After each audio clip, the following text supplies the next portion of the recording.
नमस्कार स्टूडेंट्स। आज हम लोग बात करेंगे जीएसटी पर। ये टॉपिक स्टैंडर्ड 10 में आईसीएसई में 10 स्टैंडर्ड में इंक्लूड किया गया है।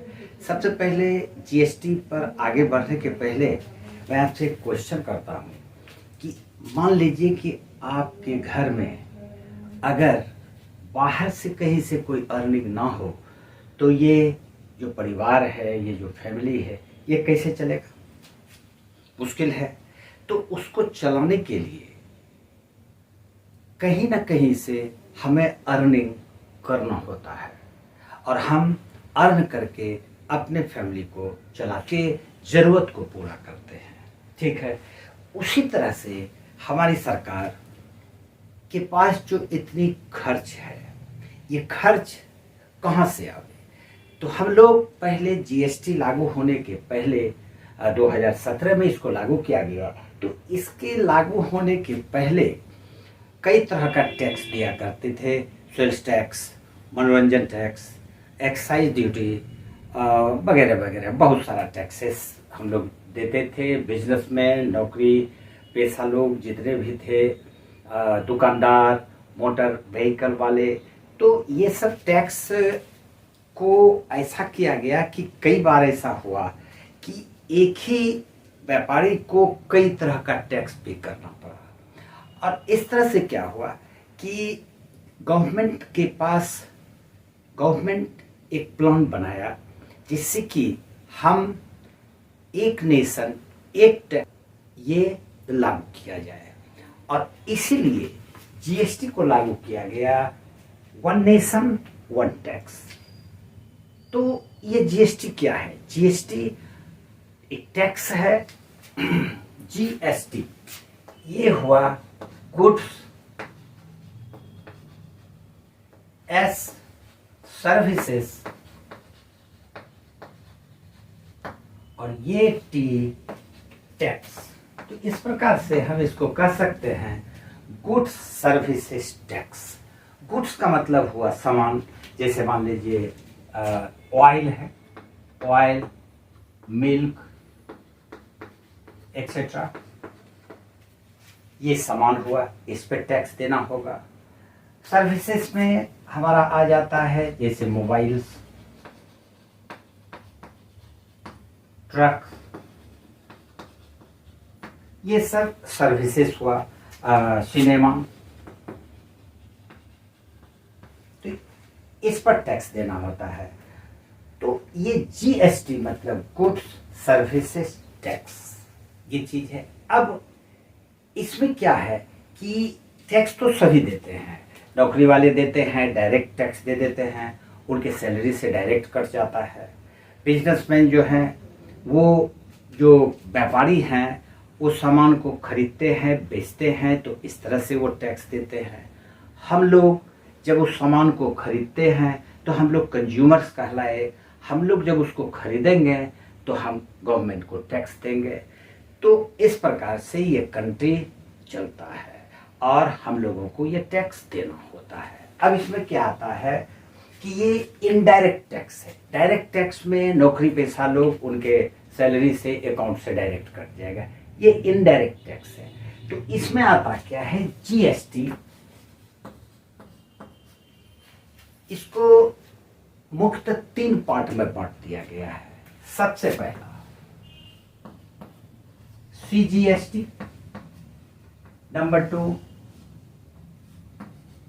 SGST central goods and services tax, state goods and services tax, और एक आ जाता है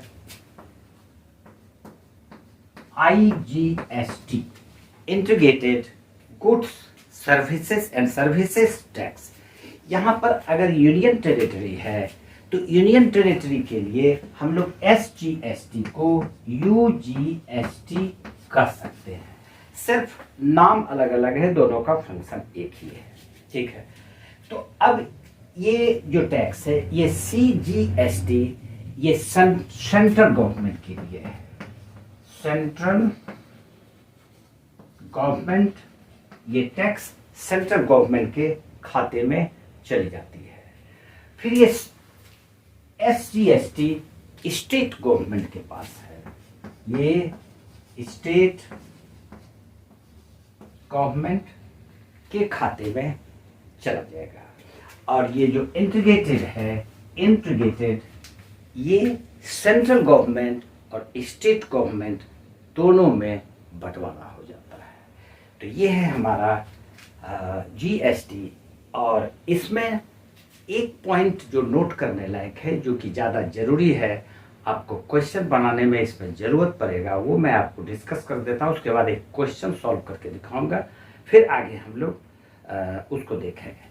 तो यहाँ पर एक पॉइंट आता है intra state and inter state. ये जो दो पॉइंट है, ये दो पॉइंट है, क्योंकि इसी दोनों पॉइंट पर ये GST जो है, CGST या SGST, ये लिया जाता है। तो सबसे पहले इसको हम एक एग्जांपल से आपको बताता हूँ, इसको डिलीट करने के। मान लेते हैं इंट्रा स्टेट GST। इसको पहले समझें आप अच्छी तरह से, ये क्या है। सपोज कीजिए ये हमारा एक स्टेट है, कोई भी स्टेट है इंडिया का। यहाँ पर दो शहर है, एक शहर ये, एक शहर ये कोई भी एक स्टेट है, मान लेते हैं MP है। और ये एक शहर है X और ये एक शहर है Y। ये दो डिफरेंट सिटी है। यहाँ पर एक व्यापारी A अपना प्रोडक्ट इसको सेल करता है B को। यहाँ पर नोट करने बात है कि एक ही स्टेट में अलग अलग सिटी में, सिटी X से सिटी Y को ये माल को, गुड्स को सप्लाई किया जा रहा है। अगर इस तरह का कंडीशन हो तो हम उसको इंट्रा स्टेट GST के अंतर्गत रखेंगे। यहाँ पर ये जो प्रोडक्ट है, इस प्रोडक्ट का जो सप्लाई किया जा रहा है, अगर उसका प्राइस मान लेते हैं ₹10,000, अगर उसका प्राइस 10,000 है और इसमें जो GST डाला जा रहा है, ये GST है 18%, ठीक है। तो ये 18% ऑफ 10,000 फाइंड कर लेंगे। और ये GST, यहाँ पर जो ये GST फाइंड होगा, ये GST CGST और SGST दोनों में डिस्ट्रीब्यूट हो जाएगा। अगर एक ही स्टेट में, अलग अलग शहर में या एक ही शहर में गुड्स का ट्रांजैक्शन होता हो, तो ये इंट्रा स्टेट GST के अंतर्गत रखा जाएगा। इससे जो टैक्स प्राप्त होगा वो टैक्स CGST और SGST दोनों में इक्वल डिस्ट्रीब्यूट किया जाएगा। ये बात हुई। अब हम लोग चलते इंटर स्टेट GST को समझने के लिए एक एग्जांपल मैं देता हूँ आपको, उसको ध्यान से देखें। मान लेते हैं कि कोई एक बिजनेसमैन है जो कि स्टेट X में रहता है। ये अपने गुड्स को एक दूसरे स्टेट में सप्लाई करेगा, जो कि स्टेट Y है। ये स्टेट X है, ये स्टेट Y है। और इस स्टेट से इस स्टेट के एक शहर और वहां एक बिजनेसमैन है जिसको कि ये अपना गुड्स सप्लाई करेगा। तो ये यहाँ से सप्लाई होके यहाँ आ जाता है।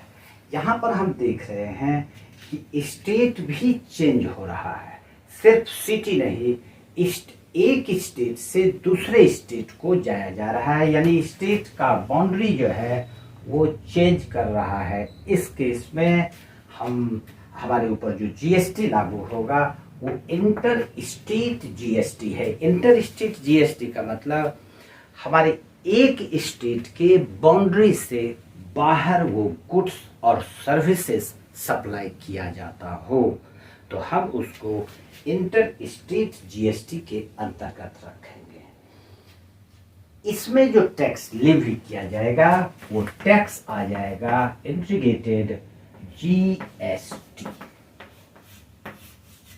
तो इंटर स्टेट और इंट्रा स्टेट ये दो जो जीएसटी है इसको अच्छी तरह से समझें। तो हम लोग इसके क्वेश्चन को देखेंगे, इसके क्वेश्चन को सॉल्व करेंगे अच्छी तरह से। पहले आप लोग जीएसटी को समझ लें, जीएसटी क्या है, कितने प्रकार का जीएसटी होता है, inter state intra state GST क्या होता है, सीजीएसटी क्या है, एसजीएसटी क्या है, आईजीएसटी क्या है। ये टर्म्स को अच्छी तरह से अगर आप समझ लेते हैं तो क्वेश्चन सॉल्व करने में आसानी रहेगी। सीजीएसटी, एसजीएसटी, इसी को हम लोग यूजीएसटी भी बोलेंगे, और इंटीग्रेटेड जीएसटी, इंट्रा और इंटर, ये कुछ टर्म्स है जिसकी जरूरी पड़ता है। हम लोग अगले वीडियो में इसके क्वेश्चंस को सॉल्व करेंगे। आज इतना सा ही।